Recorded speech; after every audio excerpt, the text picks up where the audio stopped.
What's going on, friends? Wait a second. Let's go get a proper haircut because this isn't going to work. All right, much better. And today we're going to be talking about the thing that keeps most brands up at night as they try and figure out how to do this thing that everyone tells them they need to do, and that's content. How do you do that? Well, to tell you about it, you got to go to the board.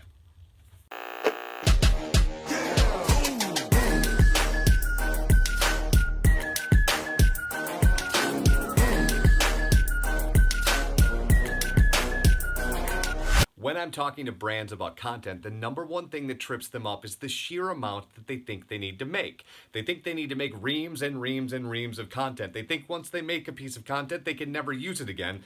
They got to make another one.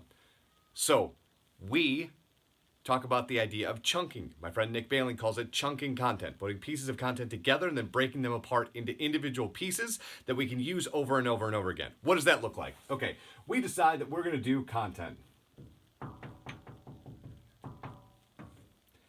We're going to make a piece of content. We'll call it piece number 1.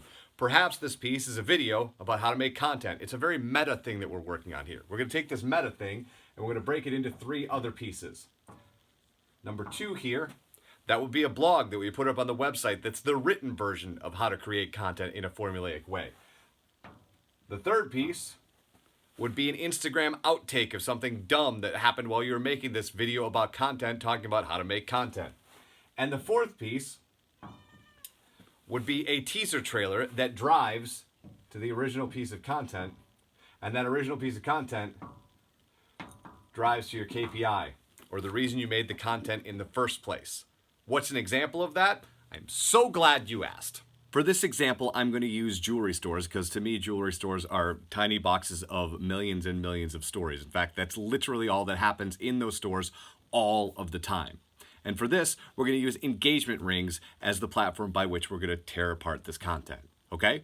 So we're going to start with a video, and that video is going to be you giving me the 5 most romantic places to propose to your fiance in the city that you're in. You're the jewelry store. The expert is going to walk around and go, this place, this place, this place, this place. You're then going to take that video and boil it down to a blog post that lists the 5 places, gives you the address of said 5 places, and the map in Google Maps.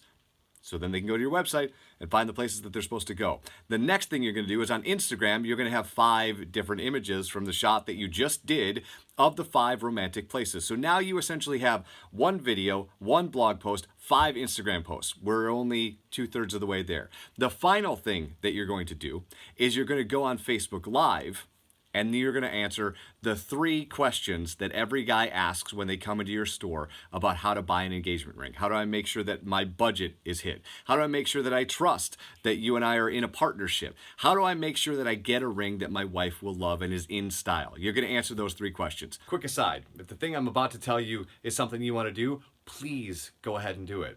Quick aside, to the aside, this is my favorite piece of artwork in my downstairs office. It's a piece of street art from LA my friend Dan Hill got me. Super dope.